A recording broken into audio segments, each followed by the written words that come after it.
Stephen Cordeño right here with Tom Loeffler, 360 Zone, fighting, no, I'm sorry, July 28th is the fight. You're not fighting. You're like one of the first people I haven't talked to that's fighting today. Tell me about the show, man. Sergey 14-0, 14 KOs. Well, hopefully we're looking for number 15 because he always puts on a good show, man.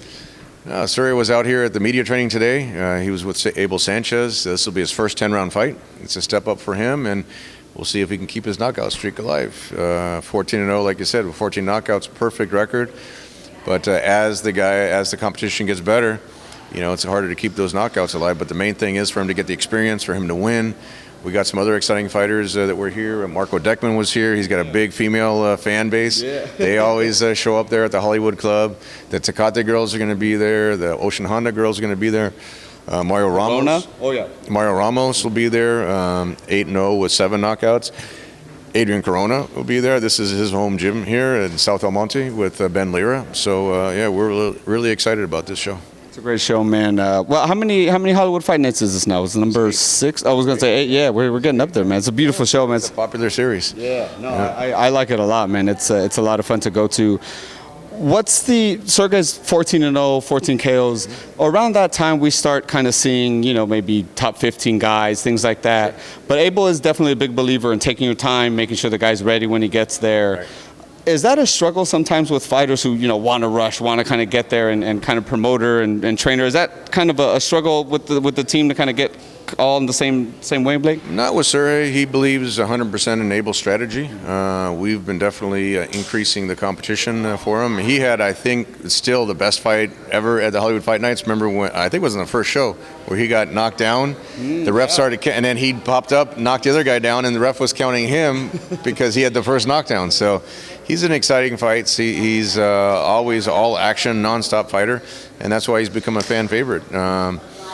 But Abel's strategy, this is the first 10-rounder, then he wants to do another 10-rounder, maybe for a regional title, and then we start moving him up in the ratings, you know. But it's really up to Sergey and his performances, how he's able to perform. That's how Triple G became so popular, because he was knocking guys out. He had like 23 knockouts in a row, one of the most dominant knockout streaks we've ever seen in recent history in boxing. And so Sergey's on the similar track, and these guys know they have to perform in the ring. If Triple G didn't have those knockouts, he wouldn't have been as popular as he is today, one of the most marketable fighters in the world, and Boachuk has seen that.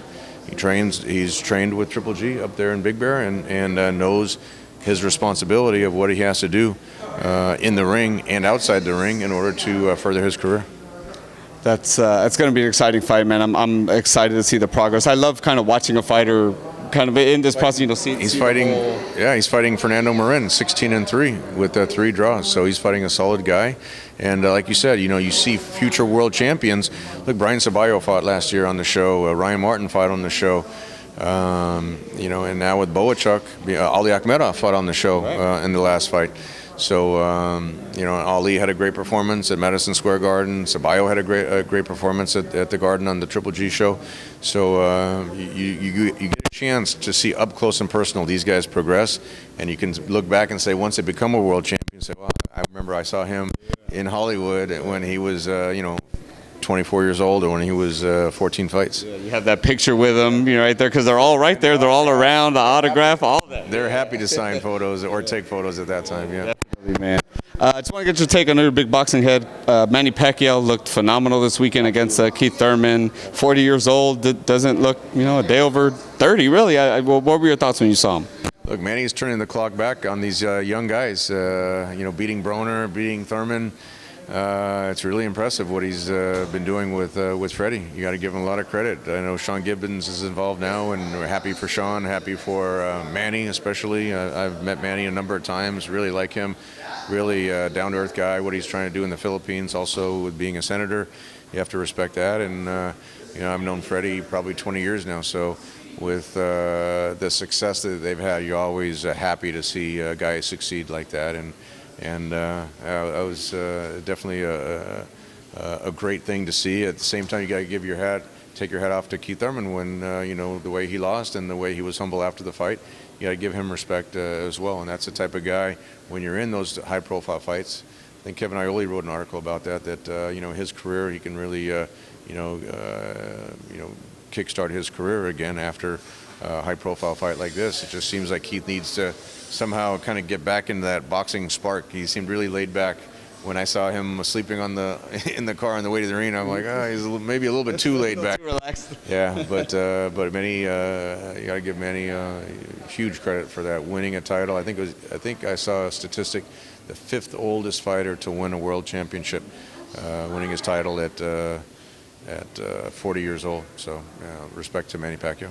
What's next for him? Who would you like to see Manny Pacquiao fight next? Oh, I mean, when you're at that level, one of the most marketable fighters in the sport, he can pretty much pick and choose. But you got to give him credit. He hasn't. A lot of fighters didn't want to fight Keith Thurman, with that knockout power, and we're trying to avoid him. And Manny must have seen something, or Freddie must have seen something that gave them confidence, and he didn't back away, and that's the reward that he gets. We got some news during that fight week that Canelo was not going to be fighting September 15th. We got the same news. I was going to ask, I mean, what was, obviously not part of Golden Boy or anything like that, but I'm assuming there was, talk for a Triple G, trilogy. Obviously, that's what a lot of the fans want. I'm sure Dazn wants that. Golden Boy email, I believe, said there were no suitable opponents. What could you tell us? Have you talked to them? Do you guys try making something not happen? What could you tell us from your end? That one I don't understand. It's one thing if you don't want to fight Triple G, but don't say there's no suitable opponents or credible. I'm not sure how that press release. But I mean, Triple G is the most credible opponent. They had 2 great fights, 2 competitive fights. I think Triple G won both fights, or at worst a draw in the second fight. But the only way to resolve that is to have a 3rd fight. And I don't know what Canelo's contract with the Dazn is. I can't speak on those matters, but I think everyone, including Dazn, was expecting or hoping for a 3rd fight in September. They realized that's one of the most marketable fights they can put on for their subscribers. And I know Triple G was looking forward to a 3rd fight with the Canelo. So look, you can't force guys to get in the ring. So I'm sure Triple G is going to make a decision here pretty soon when he wants to fight, who he wants to fight, and where he's going to fight. And then as soon as he does, then we'll announce the fight. Was there no communication this time around for like the September 15th show? Had you and Golden Boy talked at all? Was there can we give any signs of hope to fans that it was working on, it just didn't work this time? Maybe May. Well, again, I wasn't privy to those conversations. This was really more because before it was between us and Golden Boy because we were negotiating splits and there was like one pot. We had to split the pay-per-view revenues, the ticket revenues, sponsorships, and that was like between the 2 sides. Now with Dazn really guaranteeing the money, taking the pay-per-view model out of it and really providing that value for their subscribers, that was really between Dazn and Canelo, or Dazn and Golden Boy, because we had the deal pretty much set on the Triple G side, moving forward with that fight. So again, I can't comment on that. I don't know what the discussions were. I know there was disappointment for the fans, for the media, and for the Triple G side, but what can you do? Gennady has had disappointment before with fighters that didn't want to fight him at that particular time, so he wants to stay active, and he'll make his announcement here shortly as to when and where and who that he wants to fight next.